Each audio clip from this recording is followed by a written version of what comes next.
நல்ல பாட்டுன்னா சிவபெருமான் குடும்பத்தோடு வந்துடுவாராம். குடும்பத்துடன் காண வேண்டிய படம் போடுறாங்கல்ல. இப்போ எல்லாம் அப்படிலாம் போக முடியாது. படம் வீட்டுக்குள்ளே ஓடுறப்ப குடும்பம் படுற பாடு. முன்னாடி அந்த பையனை பார்த்து அப்பா கத்துறாரு, மோசமான காட்சி, கண்ணை முடுறா அப்படிங்கிறாரு. அவன் ஓடியா அந்த அப்பை கண்ணை மூடிவிட்டான் அப்படியே. ஏன்னா அவனுக்கு வருத்தமாக இருக்கும்ல, அப்பாவுக்கு கண்ணு கெட்டு போயிடுவாருன்னு. இங்கே அப்படி இல்லைங்க. இப்போ பாருங்க, இவர்கள் பேச பேச அத்தனை பேர் ரசிச்சிங்க பாருங்க. அதுவும் அந்த எலும்புச்சம்பள கதை கேட்டப்ப நீங்கள், அது கலை இல்லைங்க, உங்கள் தலை. அப்படியே அசையாமல் உட்காந்து கேட்குறீங்க. திருவாவூர் ராஜரத்னம் பிள்ளை அவரை சாதாரணமாக கூட்ட முடியாதுங்க. நாதஸ்வரத்தில் அவர் தோடி ராகமாச்சா கண்ணாசன் கேட்பார், எப்படி உன் குழலில் மட்டும் தோடி ஓடி வருகிறது அப்படின்னு கேட்பாருங்க. தில்லடம் போனாமல் அந்த அம்மா கேட்கும்ல, உங்கள் நாயனத்தில் தான் இப்படி வருதா, எல்லா நாயனத்திலையும் வருமானு கேட்கும்ல. இப்போ அந்த ராஜரத்னம் பிள்ளையை கூட்டிகிட்டு வந்து தஞ்சாவூரில் ஒரு பெரிய ஜமீன்தார் மிராசுதார் அவரை நாசுரை வாசிக்க வைக்கிறாருங்க. புட்டமே உட்காந்து கேட்குது. அப்போ மைக் கிடையாது. பக்கத்தில் கேஸ் லைட்டை தலையில் வச்சுக்கிட்டு ஒரு ஆள் நிற்கிறாரு. வேட்டியை வரைஞ்சி கட்டி சட்டை போடலங்க, தலையில் கேஸ் லைட்டு, சூடு. இப்போ இவர் ஒரு ராகத்தில் ஒரு கமகம் கமகம், அந்த கமகம் வாய்ச்ச போது பேஷ் அப்படின்னு இப்போ சொன்னாங்கல்ல, அது மாதிரி ஒரு சத்தம் கடிச்சாங்க. யாரு தெரியுமா? சட்டை போடாமல் வேட்டியை வரிஞ்சு கட்டி தலையில் நெருப்பு வெயிட்டை தூக்கிட்டு இருந்த அந்த லைட் மேன் என்ன பண்ணாரு, இந்த ராகத்தை கேட்டுட்டு சபாஸ் பேஷ் அப்படின்னு ஒன்னே ராஜரத்னம் பிள்ளை நாதஸ்வரத்தை கீழே வச்சுட்டு அவரை கும்பிட்டாராமுங்க. நான் ஜமீன்தாருக்காக வரல, அவர் கொடுத்த படத்துக்காக வரல, உனக்காகத்தாயா வந்தேன் அப்படின்னாராமுங்க. அற்புதமான கலையை ரசிக்கக்கூடிய, இலக்கியத்தை ரசிக்கக்கூடிய பெருமக்களுக்கு நன்றியை சொல்லி சுருக்கமாக முடிச்சிடுறேன். நான் ஒரு கிராமத்தில் பேசுகிறப்ப முன்னாடி உட்காந்துருந்த ஒரு வயசான அம்மா அது வெத்தலை பாக்கு இடித்து போட்டுக்கிட்டு இருந்துச்சு. கேட்கலையாக்குன்னு நினச்சேன் நான். அது எப்படி கேட்டுச்சு தெரியுமா என்னைய? ஆமாம், அவங்களுக்கெல்லாம் நீ மணி அடிச்சு இல்லை, உனக்கு யார் மணி அடிப்பா? என்ன ஞானம்னு பாருங்க. நான் சொன்னேன், நான் எனக்கே மணி அடிப்பேன். ஏன்னா நான் வகுப்பில் பாடம் எடுத்து பழக்கம். சில பேர் கோவத்தில் கடியாரத்தை பார்த்துக்கிட்டே இருப்பான் பையன், சில பேர் கலட்டி ஆட்டி பார்ப்பான். அதில் ஒருத்தர் ரொம்ப நேரம் கடியாரத்தை பார்த்துட்டு அப்புறம் காலண்டரை பார்த்துருக்கான். இவர் எப்போ வந்தார், நவம்பரில் வந்தாரா டிசம்பரில் வந்தாரான்னு பார்க்குறான். அதனால எனக்கு அதனுடைய தன்மை தெரியுங்க. இப்போ கூட நான் ஜனவரியில் அமெரிக்காவுக்கு போனப்ப ஜெர்மனியில் டிரான்சிட் எடுக்கிறப்ப வேறு ஃப்ளைட்டு மாறுறப்ப நம்ம ஊரில் சொல்லுவாங்கல்ல, கும்பகோணம் தஞ்சாவூருக்கு போவதற்கு ரயில் மாறவும் அப்படிம்பாங்கல்ல. அப்போ என் கூட இருந்துக்கிட்டு இருந்தவர் தோளில் பிள்ளை வச்சுருந்தாருங்க. அவர் என்கிட்ட சொல்கிறாரு, ஐயா நானும் என் மனைவியும் அமெரிக்காவில் வேலை பார்க்குறோம், 2 பேருமே வேலை பார்க்குறோம். அவங்க வேலைக்கு போனால் நானும் வீட்டு வேலையை பார்ப்பேன், நான் போனால் அவங்க பார்ப்பாங்க. நான் வீட்டு வேலையை எப்படி பார்ப்பேன் தெரியுமா? உங்கள் யூடியூப்பில் ஜீஞான சம்பந்தன் யூடியூப்பில் வரக்கூடிய அந்த கதாபாத்திரங்களை எல்லாம் நீங்கள் விளக்கி சொல்லுவீங்கல்ல, அந்த நேரம் பார்த்து தாயா நான் அங்கிட்டு பாத்திரம் விளக்குவேன், நீங்களும் இந்த பக்கம் பாத்திரம் விளக்குவீங்க. கர்ணன், துரியோதனன், விதுரன் போன்ற பாத்திரங்களை நீங்கள் விளக்குவீங்க. அண்டா, குண்டா, தட்டு, டம்ளரு, செம்பு இதெல்லாம் நான் விளக்குவேன். நீங்களும் பாத்திரம் விளக்குறீங்க, நானும் பாத்திரம் விளக்குறேன். எனக்கு சந்தோஷமாக இருந்துச்சு. என்ன மகிழ்ச்சி தெரியுமா? நான் ஒன்றும் இல்லை, குடிச்சுக்கிறேன். என்ன மகிழ்ச்சி தெரியுமா? எதையும் ரசிக்கிற மாதிரி சொல்லிட்டா போதுங்க, நமக்கு பிடிச்சி போவோங்க. அதுதான் உண்மை. சொல்ல தெரியாமல் சில பேர் பாடல் நடத்துகிறப்பவே புரிஞ்சிடக்கூடாதுன்னு நடத்துவாங்க, பார்த்துருக்கீங்களா? புரிஞ்சிருமோ அப்படின்னு. ஒருத்தர் சொன்னார், ஒரு வரியை வச்சுக்கிட்டு சில பேர் பாடல் நடத்தி முடிச்சிருவாங்களாம். ஒரு வரி போதுமா? அவ்வளவு அறிவான்னு நினைக்காதீங்க. அது என்ன வரி தெரியுமா? தோட்டத்தில் மேயுது வெள்ளை பசு, அங்கு துள்ளி குதிக்குது கன்றுக்குட்டி, நாவால் நக்குது வெள்ளை பசு, பாலை நன்றாய் குடிக்குது கன்றுக்குட்டி. இவ்வளவெல்லாம் கிடையாது, ஒரே வரி. தோட்டத்தில் மேய்து வெள்ளை பசு. 1 மணி நேரம் ஒரு ஆள் நடத்திருக்காரு. தோட்டத்தில் மேய்து வெள்ளை பசு. தோட்டத்தில், காட்டில் மேயல, கரையில் மேயல, வீட்டில் மேயல, வெளியில் மேயல. வெள்ளை பசு, கருப்பு பசு இல்லை, பிரவுன் கலர் இல்லை, சிவப்பு இல்லை, வெள்ளை பசு.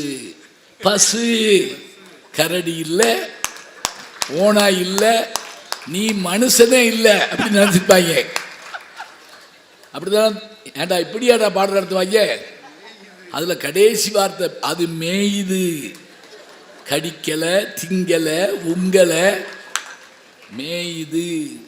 விளங்கும்ல? விளங்கும், ரொம்ப விளங்கும். இப்போ ஒரு செய்தியை சொல்கிற போது ஒரு செய்தியை 1 மணி நேரம் சொல்கிறது பெருசு இல்லைங்க. ஒரு வினாடிக்குள்ள 100 செய்தியை சொல்லணுங்க, அதுதான் முக்கியம். 1 மணி நேரமாக ஒரு செய்தியை சொல்கிறது ஒரு வகை, ஒரே நிமிஷத்தில் 100 செய்தியை சொல்வது ஒரு வகை, அதுதான் முக்கியம். இப்போ இலக்கியம், கலை ரெண்டையும் பார்த்துட்டோம், நல்லா பேசிட்டாங்க. எனக்கு தெரிஞ்சு இலக்கியம் தொடங்குறப்பவே எனக்கு என்ன மகிழ்ச்சி தெரியுங்களா? கலைவாணி கையில் இருக்கக்கூடியது எதுன்னு கேட்டால் புத்தகம் தாங்க. எனக்கு தெரிஞ்சு இன்னும் படிச்சுட்டு இருக்க ஒரே அம்மா யாருன்னு கேட்டால் சரஸ்வதி மட்டும்தான். அதனுடைய நாற்கரங்களில் 2 கரத்தில் வீணை, ஒரு கரத்தில் ஜபமாலை, ஒரு கரத்தில் புத்தகம். படி. எது வரைக்கும் படிக்கணும்? சில பேர் கேட்டால் எது வரைக்கும் படிப்பேன்? வேலை கிடைக்கணும், கல்யாணம் ஆகி போச்சு, அப்புறம் படிக்க மாட்டான். அப்புறம் எப்படி படிப்பான்? ஒருத்தர்கிட்ட கேட்டேன், உங்கள் பையன் என்ன படிக்கிறான்?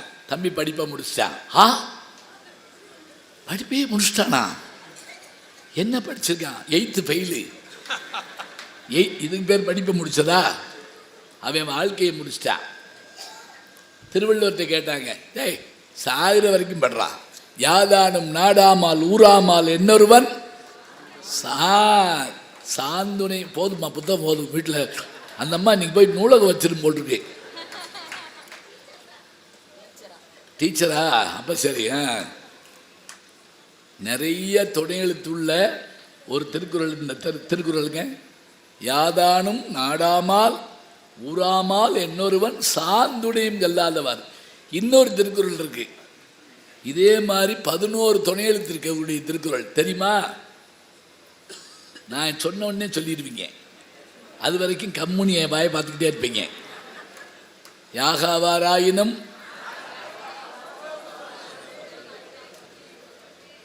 என்னது? பணங்கள் கண்ணா, சரி வச்சிருங்க. யாகாவாராயினும் நாகாக்க, காவாக்கால் சோகாப்பர் சொல்லிலுக்கு பட்டு. துணை எழுத்தே இல்லாமலும் திருவள்ளுவர் திருக்குறள் எழுதுவார். தெரியுமா? துணை எழுத்தே கிடையாதுங்க ஒரு திருக்குறளில். இப்போ நான் இன்னொரு கேள்வியை கேட்டு பட்டிமன்றத்துக்குள்ளே போயிடுறேன்.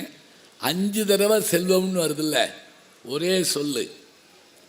திருவள்ளுவர் 6 தடவை ஒரு சொல்ல ஒரே திருக்குறளில் பயன்படுத்தியிருப்பார். மொத்தமே 7 சொல்லுதாங்க திருக்குறள். 6 தடவை ஒரே சொல்ல பயன்படுத்தியிருப்பார்.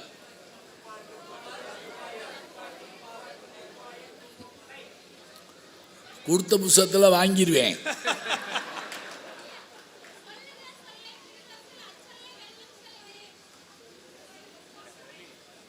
இல்லை, அதை காட்டிலும் அருமை அருமை அருமை. பற்றுக பற்றான் பற்றின பற்றை. வாங்க வாங்க வாங்க வாங்க. ஒரே சொல்லே பற்றுக பற்றற்றான் பற்றினை அப்பற்றை பற்றுக பற்று விடற்கே 6 தடவை. போன பிறகு வையக்கூடாதுன்னு பூரா புஸ்தகத்தையும் வாங்கி கொடுத்துக்கிட்டேன். வாங்கப்பா, என்ன படிக்கிறீங்க? 9th. எப்படி இது சொன்னீங்க? சரி, நல்லா சொல்லிட்டாங்க. நல்லா கைதட்டுங்க. வாழ்த்துக்கள்ப்பா. உண்மையா இது சாதாரணமாக சொல்ல முடியாதுங்க. பற்றுக்களை எல்லாம் விட வேண்டும் என்றால் பற்றுக்களை எல்லாம் விட்டவனுடைய பாதத்தை பற்றிக்கொள். இதாங்க அந்த திருக்குறள். ஓம் பற்று விடணும்னா பற்ற விட்டுருக்கான்ல ஒருத்தன், அவன் யாரு? அவன்தான் அந்த இறைவன். எந்த இறைவனாக இருந்துட்டு போகிறான், நமக்கு என்ன வந்தது? அவன் பாதத்தை பற்றிக்கொள். எவ்வளோ அழகு பார்த்தீங்களா? புத்தக திருவிழாவில் பட்டிமன்றதுக்கு சில பேர் கேட்குறாங்க, இதில் என்ன பட்டிமன்றம் போட்டு என்ன செய்ய? இதாங்க வெற்றி. இந்த குழந்தைகள் வந்துச்சுல்ல, இது வெற்றி. அசராம புத்தகம் கொடுத்தாங்க பாருங்க பப்பாசி, அது வெற்றி. நம்ம பரிசு பெறதா இருந்தால் இப்படித்தான் பெறணும், அதுதான் முக்கியம். எங்கன விட்டேன்னு தெரியலையே, முதல்ல என்னமோ சொல்லிக்கிட்டு இருந்தேன். சரி, பரவாயில்ல, இருக்கட்டும். இலக்கியமா கலையான்னு கேட்டோம். இப்போ இலக்கியத்தினுடைய தன்மை என்ன அப்படின்னா, ஒரு மனுஷனை ஒரு வரி, ஒரு எழுத்து, ஒரு சொல் மாற்றிவிடும். எல்லாரும் தான் தினம் ஓலையை பார்க்குறோம், புத்தகத்தை பார்க்குறோம். ஆனால் ஞானம் வந்துருச்சா? இல்லையே. பட்டினத்தாருக்கு மட்டும் ஞானம் வந்துச்சுங்க. காதற்ற ஊசியும் வாராது காணும் கடைவழிக்கே என்று ஒரே ஒரு ஓலை துணுக்கு. காதற்ற ஊசின்னா என்ன? இப்போ தையல் ஊசி இருக்குல்ல, தையல் ஊசியில் அந்த ஹோல் இருந்தால் தான் அதுக்கு மரியாதை. அது இல்லைன்னா அது அந்த பிரயோஜனம் இல்லாத ஊசி. அந்த ஊசி கூட வராதான் எங்க போகிறப்ப, மேலே போகிறப்ப. ஞாபகம் வச்சுக்கோங்க, தையல் ஊசி, மிஷினில் இருக்க ஊசி வேற, தைக்கிற ஊசி வேற. வேறுபாடு இருக்கு. என்ன வேறுபாடு தெரியுமா?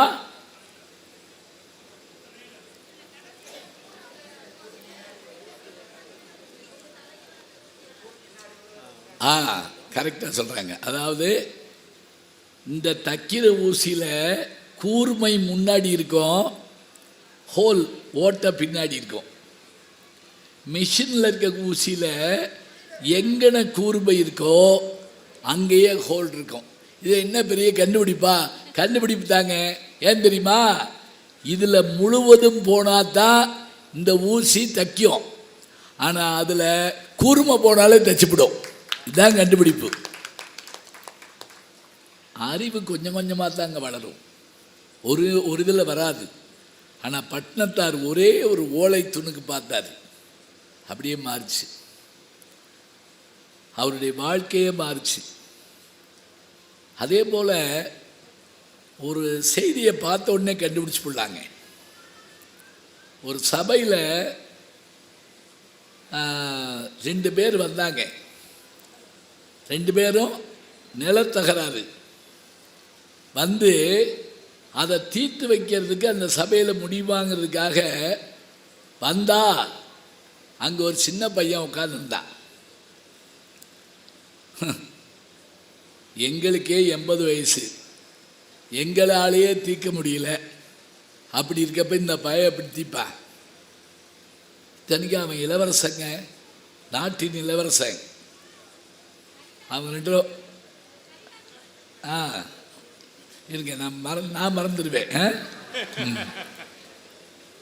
அந்த 2 பேரும் போகிறப்ப அந்த பையன் என்னான்னு கேட்டானா, இல்லை எங்களுக்குள்ள வழக்கு, சின்ன பையனான நீங்கள் எப்படி தீர்ப்பீங்கன்னு சொல்லிட்டு நாங்கள் போகிறோம், அவ்வளோதானே.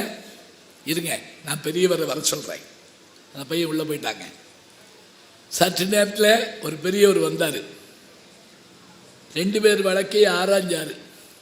ஆராய்ஞ்சு பார்த்துட்டு 2 பேரும் ஏற்றுக்கொள்ளுமாறு. வழக்கறிஞர் தொழில் படித்தவர்களுக்கு தெரியும், ஒரு வழக்கில் ஒருவர் வெற்றி பெறுவார், ஒருவர் தோல்விடுவார். ஆனால் இங்கே இந்த 2 பேரும் மணமகளுமாறு ஒருத்தர் தீர்ப்பு சொன்னாரா அந்த பெரியவர். அவங்களுக்கு ஆச்சரியம் தாங்க முடியல. இது மாதிரி ஒரு தீர்ப்பை நாங்கள் கேட்டதில்லைன்னு சொல்லி கையெடுத்து கும்பிட்ட உடனே அந்த பெரியவர் தன்னுடைய தாடி தலைப்பாயெல்லாம் எடுத்தா அந்த பழைய பையன் உட்கார்ந்துருக்காங்க. இதை ஒரு புலவன் பார்த்துட்டு இருந்து சொல்கிறான், இந்த பையன் இவ்வளோ பெரிய தீர்ப்பை எப்படி சொன்னா? தாடி வச்சதுனாலயா சொன்னா? இல்லை. தலப்பா கட்டதுனாலயா சொன்னா? இல்லை. இவன் பாரம்பரியம் மிக்க குலத்தில் வந்தவன் ஆதலால் ஹெரிடிட்ரி இவங்கிட்ட இருக்கு. உரைமுடிவு காணான் இளமையோன் என்னும் நரைமுது மக்கள் உவப்ப நரைமுடித்து சொல்லால் முறை செய்தான் சோழன் குலவிச்சை கல்லாமல் பகம்படும். அவ்வளோதாங்க. பழமொழி 400. பழமொழி 400 வரக்கூடிய ஒரு பாட்டு. இந்த கரிகால், அது அவங்க சொன்ன மாதிரி கரிகால் பெருவளத்தான் கல்லணை கட்டினால அந்த வம்சம்ங்க. இவன் ஏண்டா இப்படி சொன்னா? இவன் வம்சத்தில் இருப்பவன் போற நீதி சொல்ல வல்லவன், அதனால் சொன்னா. அப்ப இந்த இலக்கியம் எழுதப்பட்டு 2000 வருஷம் ஆச்சு. இந்தா சொல்றேன், நீங்க கைதட்டுறீங்க. இந்த கைதட்டு எனக்கா? இல்லைங்க, இந்த பழமொழி 400 பாடிய புலவனுக்கு. ஞாபகம் வச்சுக்கங்க, அவனுக்கு தான் போடும். இலக்கியம் காலத்தை ஜெயிச்சு நிற்கும், மனசை அப்படியே மாற்றி காட்டும். ஒரே ஒரு வார்த்தையில் சில சமயம் பெரும் மாற்றங்கள் வந்து சேரும். நான் ஆணையிட்டால் அது நடந்து விட்டால்னு அவர் பாடியிருந்தார்னா, டிஎம்எஸ் பாட, எம்ஜிஆர் நடிக்க பார்த்த எல்லாரும் ஆச்சரியப்பட்டோம். ஏன்னா அது எம்ஜிஆர் பாடினார். எழுதினது யாரு? வாலி. ஒரு தவறு செய்தால், அதை தெரிந்து செய்தால், அவன் தேவன் என்றாலும் விட மாட்டேன், உடன் உழைக்க சொல்வேன், அதில் பிழைக்க சொல்வேன், அவன் உரிமை பொருள்களை தொடமாட்டேன். இது எழுதினா தானங்க பாட முடியும்? சொல்லுங்க பார்ப்போம். இது ஒரு இலக்கியமாக இருந்தால்தான் நீங்க பாட முடியும். நீங்க பாடினீங்கல்ல, அந்த பாட்டு எல்லாமே எழுதப்பட்டது கல்லில் பொறிக்கப்பட்டவை, தாமரத்தில், எதுல? பட்டயத்தில் பொறிக்கப்பட்டவை. நெதர்லாந்து போயிருந்தேன். நெதர்லாந்து, அங்கே லேடன் பல்கலைக்கழகத்தில் ராஜராஜ சோழனுடைய செப்பேடு பார்த்தேங்க. நான் செப்பேடு தச்சுக்காரர்கள் கொண்டு போய் வச்சிருக்காங்க. அதை அவங்க பாதுகாத்து வச்சிருக்கிறத பார்த்துட்டு நான் இதை என்னன்னு பார்த்தா, நாகப்பட்டினத்தில் ஒரு சூடாமணி நிகழ்ந்து கட்டுவதற்காக, சூடாமணி விகாரம் கட்டுவதற்காக மலேசிய மன்னன் கடாரம் என்ற ஒருவன் நம்முடைய ராஜராஜ சோழனிடத்தில் இடம் கேட்டபோது இடமும் தந்து, ஞாபகம் வச்சுக்கோங்க, இவன் சைவ, அது பௌத்தம், இடமும் தந்து இந்த சூடாமணி விகாரத்தை பாதுகாக்க ஒரு கிராமமும் தருகிறேன் என்று ஆனைமங்கலம் என்கிற ஊரையே தானமாக தந்தான் ராஜராஜ சோழன். அதுக்கான செப்பேடு நாகப்பட்டினத்திலிருந்து டச்சுக்காரங்க கொண்டு போயிட்டாங்க. அது எவ்வளோ நீளம் தெரியுங்களா? அதனுடைய நீளமே ஒரு 3 அடி இருக்குங்க. அதனுடைய வெயிட்டு ஒரு இது குறைஞ்சது 5லேருந்து 10 கிலோ இருக்கும். அவ்வளோ வெயிட்டுங்க. இதில் ஒரு பெரிய கம்பி போட்டு வச்சுருக்காங்க. யூடியூப்பில் பாருங்க, இருக்கு அது. இதை நான் போய் தொட்டு பார்த்தேங்க. முதல்ல தொடக்கூடாது நாங்கள், ஐயா தயவு செஞ்சு. அப்படி தொட்ட போது என்ன தெரியுமா, 1000 ஆண்டு காலம் டைம் மிஷினில் ஏறி போனது போல நான் உணர்ந்தேன். பார்த்துட்டு வர்ற அதில் இருக்குங்க அந்த கல்வெட்டில், இந்த கிராமத்தை இவர்களுக்காக நான் தானமாக தருகிறேன். அது இலக்கியம் போல டாக்குமெண்ட் போல காப்பாற்றப்படுது. சரி, இப்போ என் நண்பர்கிட்ட கேட்டேன், இது நம்ம பொருள் தானே, சோழ நாட்டு பொருள் தானே, இன்னைக்கு நம்ம நாட்டு பொருள் தானே, இதை நம்ம கொண்டு போயிடுவோமா? நிச்சயமாக கொண்டு போகலாம். ஏன்னா இப்போ கூட ஒரு சிவபெருமானுடைய சிலையை கொண்டு வந்தாங்க, கொண்டு போகலாம்னு நான் கேட்டேன். அவர் சொன்னார், கொண்டு போகலாம், ஆனால் இது தாமிரமாக இருக்கே, காப்பர், இதை அங்கே கொண்டு போனால் எவர் காப்பர்? இங்கே இருந்தால் இவர் காப்பர், அங்கே போனால் புரியுதா? சும்மா தலையிடக்கூடாது. எவர் காப்பர்? யார் காப்பாற்றுவா? நான் இருக்கட்டும்ட்டேன். நான் இப்போ கொண்டு வந்துடலாம், நம்ம சொல்லி கொண்டு வரலாம். இப்போ பாருங்க, கல்வெட்டாக இருந்தாலும், ஏடாக இருந்தாலும், எழுத்தாக இருந்தாலும், இன்னும் அழகாக சொன்னால், சின்ன மருது பெரிய மருதை தூக்குல போடுறதுக்கு முன்னாடி அந்த வெள்ளைக்காரர் ஒரு கேள்வி கேட்டான், கடைசி ஆசை என்ன? நம்மளாக இருந்தால் என்னென்னமோ சொல்லுவோம். பெரிய மருது சொன்ன ஒரு வார்த்தை என்ன தெரியுமா? சிவகங்கை சீமையை ஆண்டவர்களுங்க, நாங்கள் கல்லிலும் சொல்லிலும் முள்ளிலும் தந்த அந்த தான தர்மங்களை நீ செய்ய வேண்டும் அந்த வெள்ளைக்காரத்தை கேட்டாங்க.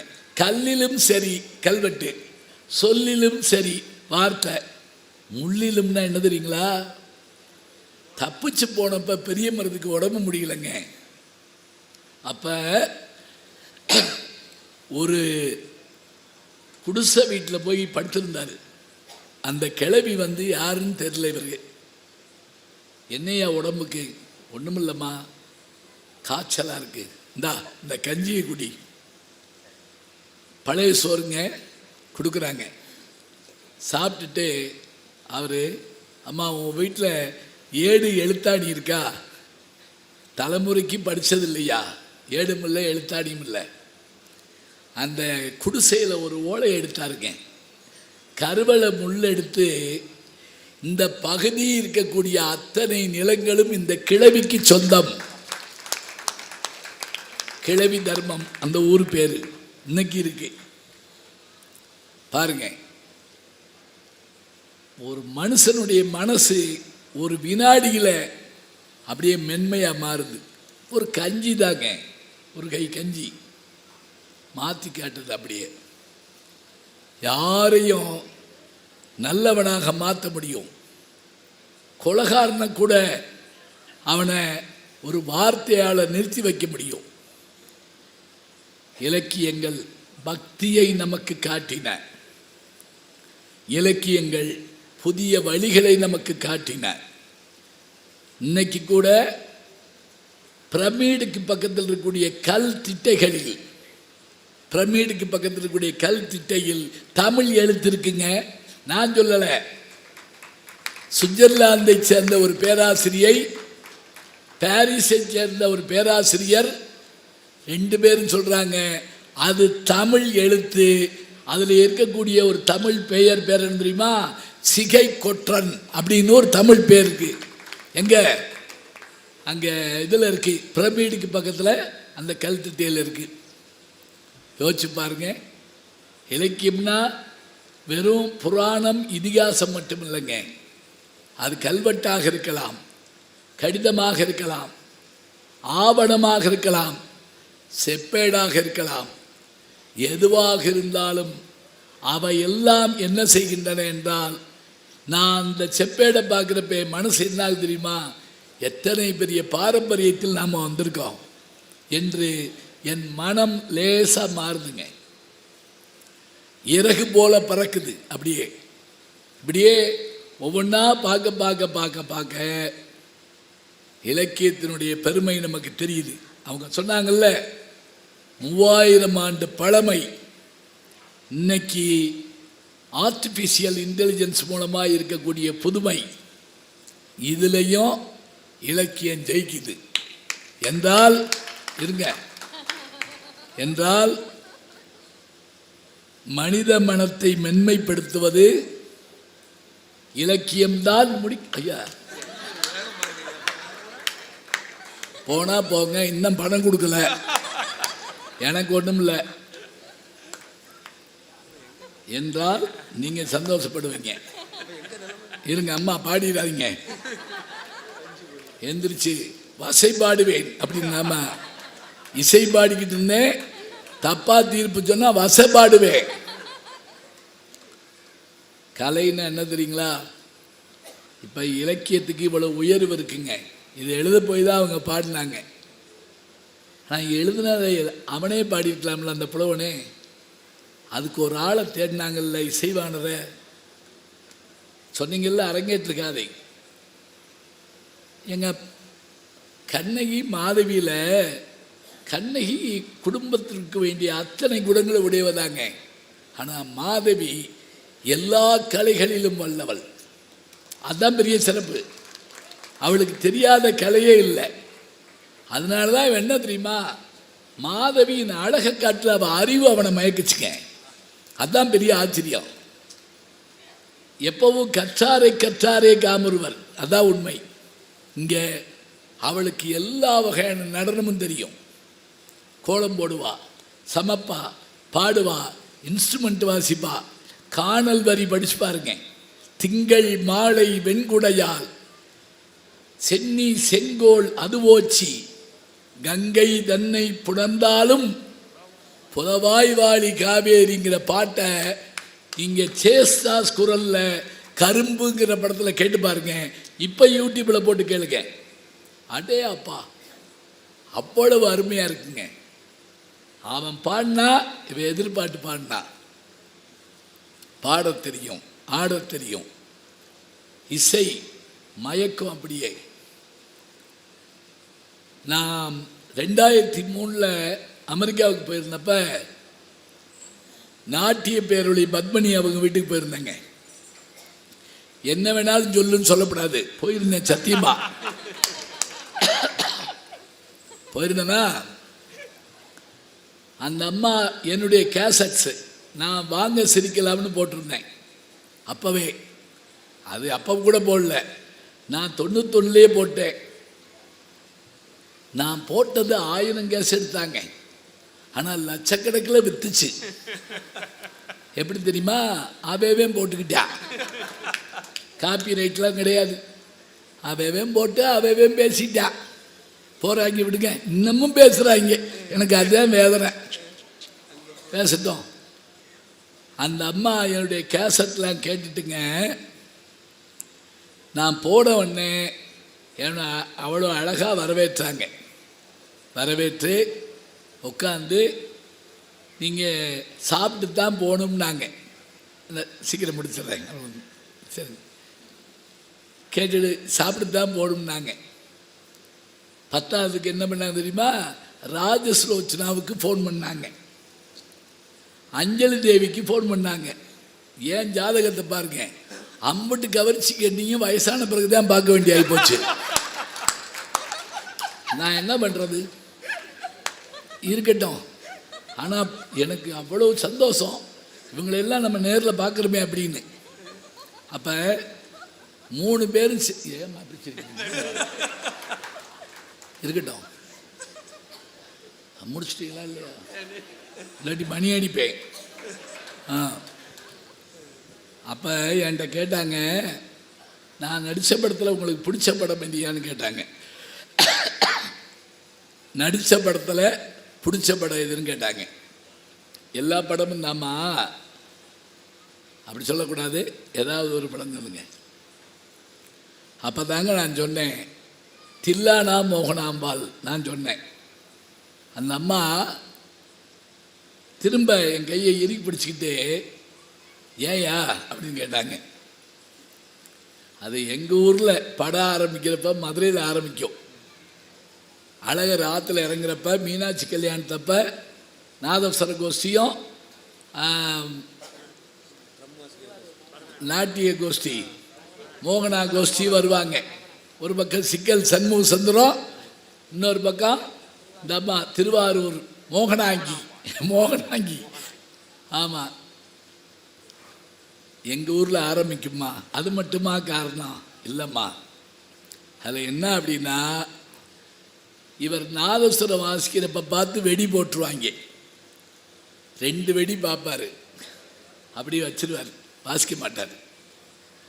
பாலையா கூட வைவார், ஞான சூனியம், இசையை ரசிக்கின்றதில்ல, கிளப்பிடுவார்.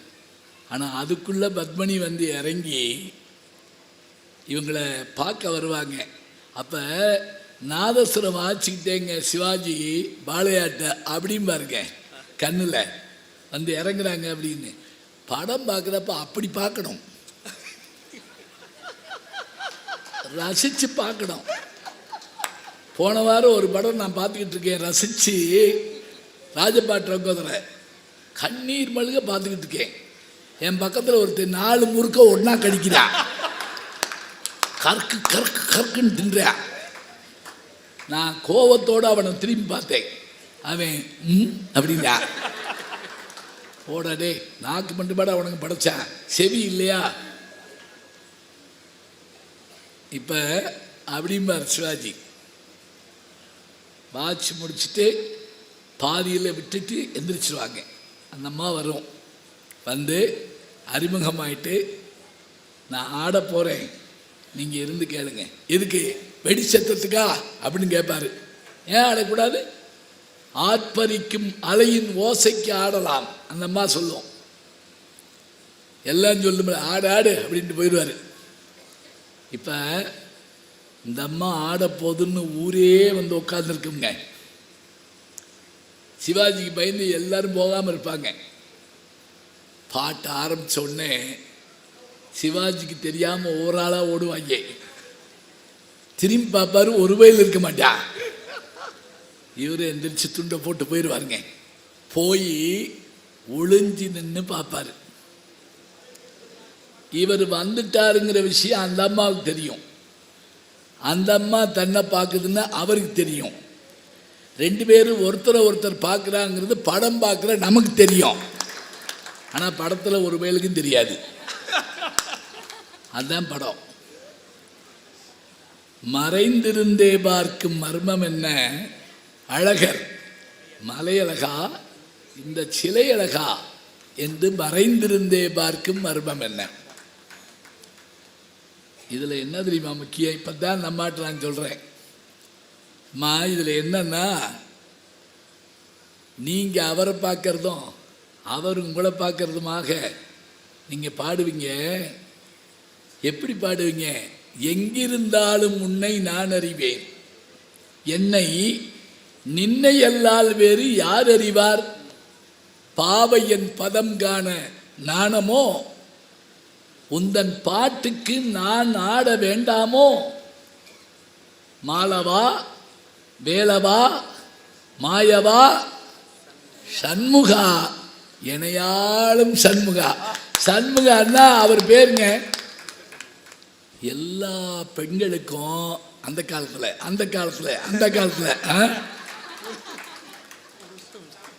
கணவன் பேரை சொல்லணும்னு ஆசை இருக்கும், சொல்ல முடியாது. ஒரு அதிகாரி போய் கணவன் பேர் என்னன்னு கேட்டுக்கார் 40 வருஷத்துக்கு முதல்ல. அந்த அம்மா, அந்த கூறுகட்டவன் பேரை நான் எப்படி சொல்லுவேன், அதுக்கு பேரையே சொல்லியிருக்கலாம். சொல்லணும்னு ஆசையாக இருக்குங்க, சொல்ல முடியாது. இந்த அம்மா பாடிக்கிட்டே சாமி கும்பிடுற மாதிரி மாலவா வேலவா மாயவா சண்முகா எனையாளும் சண்முகான்னு கும்பிட்ட உடனே சிவாஜி பேரையா சொல்கிற அப்படின்னு ஒரு சின்ன கோபம் காட்டுவாருங்க. இப்போ இப்படி கும்பிட்ட உடனே பத்மினியுடைய அம்மா கண்ணீர் விடும். ஏன் தெரியுமா? பிள்ளை சாமி கும்பிடுதாக்குன்னு நினச்சி முருகனை கும்பிடுதாக்கு, முருகன் தூணுக்கு பின்னாடி நிற்கிறாரு. இப்போ நான் அந்த பாட்டை கேட்டுட்டுங்க, இலக்கியவாதி இல்லையா, பக்கத்தாள்கிட்ட சொன்னேன், கண்ணாசம் பாருங்க, பாட்டுக்கு நடுவில் அந்த கதாநாயகன் பேர் வர்ற மாதிரி பாடியிருக்காருன்னு நான் சொன்னேன்.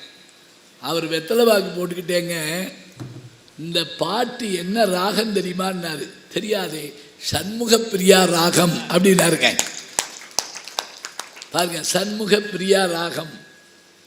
அவர் இசைவாணர், நான் இலக்கியவாதி. இதை நான் சொன்ன உடனே அந்த அம்மா பட்ட சந்தோஷம். யார்? பத்மினி. ஐயா, நடித்த பக்காட்டில் எனக்கு மகிழ்ச்சி நீங்கள் சொல்கிறப்ப ஏற்படுத்தியா.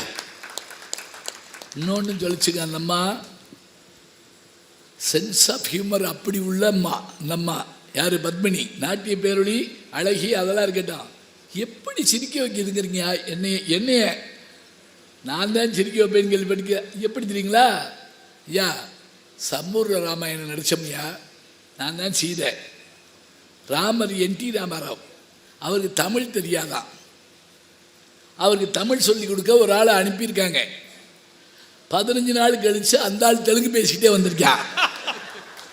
அவனுக்கு தமிழ் மறந்து போச்சு. ஒகேனக்கல்ல தான் எடுப்பாங்களாம், வெயிலில் தான் எடுக்க முடியுமா. சுடு பாறையில் உட்காந்து அந்த எடுப்பாங்களாம். அப்போ அவர் மெதுவாக சீதே சீதேன்னுட்டே இருப்பாராம். இந்த அம்மா அவருக்கு தமிழ் தெரியாதுல்ல, சீக்கிரம் சொல்லி தொலையா, அந்த ராவணனே தேவலாம் அப்படிங்குமா. இப்படி பிரித்து பார்த்து ரசிக்க ஆரம்பித்தா இதில் இருக்கக்கூடிய கலை வடிவம் நமக்கு தெரியுதுங்க. நினச்சி பாருங்க. இதை ஒரு பொறியியல் கல்லூரியில் பேசுகிறேங்க. இது முடிஞ்ச உடனே ஒரு பொண்ணு வந்து ஆடிச்சு, 4000 பேர் எந்திரிச்சுருந்தாங்க. எந்திரிச்சுன்னு கை தட்டா. அது யாருக்கு தெரியுமா? பாட்டு எழுதின கண்ணதாசனுக்கு, இசையமைச்ச KV மகாதேவனுக்கு, பாடின P. சுசிலாவுக்கு, ஆடின பத்மினிக்கு, டைரக்ட் பண்ண AP நாகராஜனுக்கு, இவ்வளவு பேருக்கும் அது போகுதுன்னு சொன்னால் அந்த கலை என்ற ஒற்றை நாடி. கோயிலுக்கு போய் சாமி கும்பிட்றது வேறங்க. மதுரையில் ஆயிரங்கால் மண்டபம் இருக்குது. அந்த ஆயிரங்கால் மண்டபத்தில் ஒரு மீனாட்சியினுடைய அழகான திருவுருவம். என் கூட வந்த கைடு என்னை கூட்டிகிட்டு போய் இந்த மீனாட்சி சிலையை பார்த்தீங்களா பாருங்க, அது அருங்காட்சியகத்தில் இருந்தால் சிற்பம், உள்ளே இருந்தால் தெய்வம். பார்த்துருக்கனே அப்படின்னே. அப்படி பார்க்கக்கூடாதுங்க. இந்த பாருங்க, பைக்குள்ளேருந்து ஒரு சின்ன ஈர்க்குச்சி எடுத்தாருங்க. அதை மூக்கில் இப்படி தடவினாருங்க. தடவிட்டு அந்த ஈர்க்குச்சி இப்படி திருகி வச்சாருங்க. இந்த இடத்துல அந்த மீனாட்சிக்கு மூக்குத்தி போடுற ஓட்டை இருக்குங்க. யார்? நம்மால் போட்டிருக்கா. எப்பயாவது வாய்ப்பு இருந்தால் கிருஷ்ணாபுரம் என்ற ஒரு ஊர் இருக்கிறது. எங்கே? திருநெல்வேலி பக்கத்தில். கிருஷ்ணப்ப நாயக்கர் இலங்கையை ஜெயிச்சுட்டு வர்றப்ப அந்த ஊரில் அந்த கோயிலை ஏற்படுத்தியிருக்காரு. அங்கே ஒரு மன்மதன் ஒரு ரதி சிலை இருக்குங்க. அந்த மன்மதன் கையில் ஒரு கரும்பு வில்லு, அதை உடச்சு விட்டாங்க நம்ம ஆளுங்க, அது வேற விஷயம். அந்த கரும்புக்கு மேலே ஒரு சின்ன மிளகளவு துவாரம் இருக்குங்க. அது 5.5 அடி உயரம் அந்த கரும்பு வில்லு. இதில் ஒரு சின்ன கல்லை போட்டோம்னா உள்ளே ஓடி வந்து கீழே விழுகுதுங்க. இது எப்படி ஓட்ட போட்டிருப்பான், ட்ரில் பண்ணியிருப்பான். நான் அங்கே இருக்க ஒரு 90 வயசு கிழவர்கிட்ட கேட்டேன், இது எப்படியா ஓட்ட போட்டிருப்பாங்க. அவர் எங்கள் தாத்தா சொன்னார், இதை செஞ்சுட்டு மேலே தேனும் கருப்பட்டி பாகு வைப்பாங்களாங்க.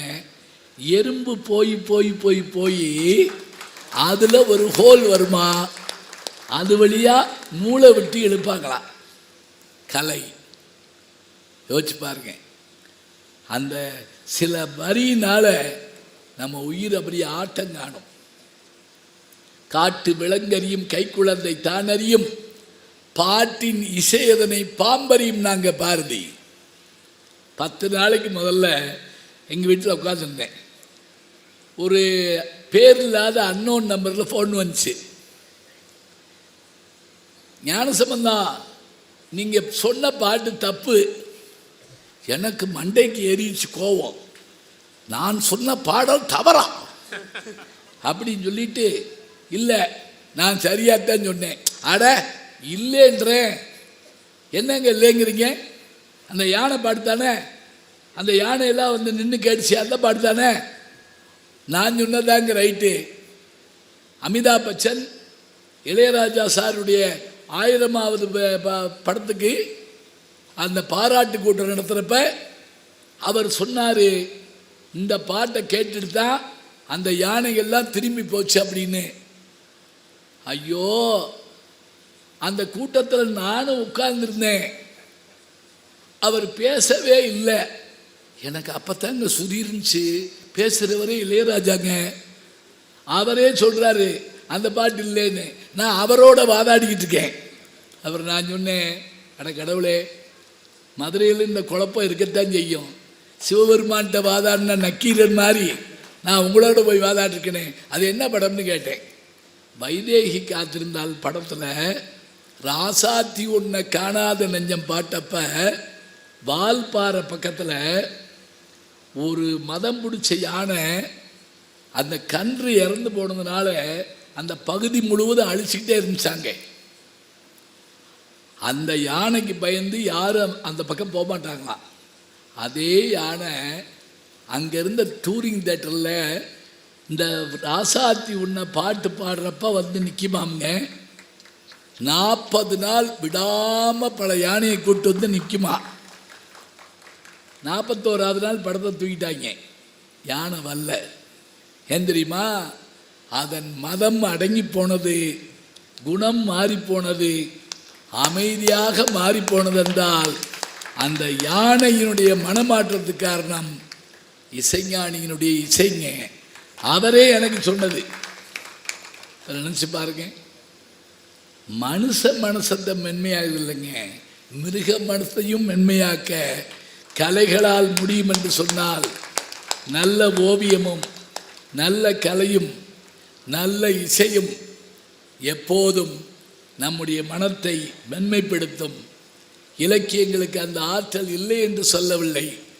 ஆனால் இலக்கியவாதி கூட தலையசைப்பது எப்போது என்று கேட்டால் ஒரு அருமையான பாட்டை கேட்கிற போதுதான். அந்த எம்.எஸ். சுப்புலட்சுமி அவர்களுடைய காற்றினிலே வரும் கீதம்ங்கிற பாட்டு யார் எழுதுனது தெரியுமா? அந்த பாட்டு காற்றினிலே வரும் கீதம் அந்த நாளும் அந்திடாதம்ல வரும்ல, யார் எழுதின பாட்டு தெரியுமா? கல்கி அவர்கள் எழுதின பாட்டு. பொன்னியின் செல்வன் எழுதினார்ல, அவர் எழுதின பாட்டு.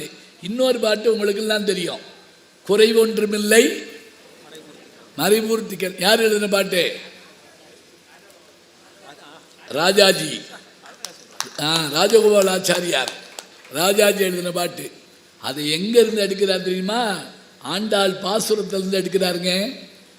குறைவொன்றும் இல்லாத கோவிந்தா அப்படின்னு அந்த வார்த்தையை ஆண்டாளுடைய பாட்டு அதனுடைய வரியிலிருந்து எடுக்கிறார். இலக்கியத்தில் எடுக்கப்படுங்க. ஆனால் இலக்கியவாதியே மயக்கிற மாதிரி அதை இசை வடிவத்தில் தருகிற போது எல்லா உயிர்களும் அதில் மயங்கி நிற்கும் என்று சொன்னால், கலை என்கின்ற ஒரு வடிவம் கல் மனதையும் உருக வைக்கும், மென்மையாக்கும். அதனால் மனித மனத்தை மென்மைப்படுத்துவதில் முன்னிற்பது இலக்கியத்தை காட்டிலும் கலையே கலையே கலையே என்று சொல்லி நீங்கள் கலையலாம் என்று சொல்லி விடைபெறுகிறேன். நன்றி, வணக்கம்.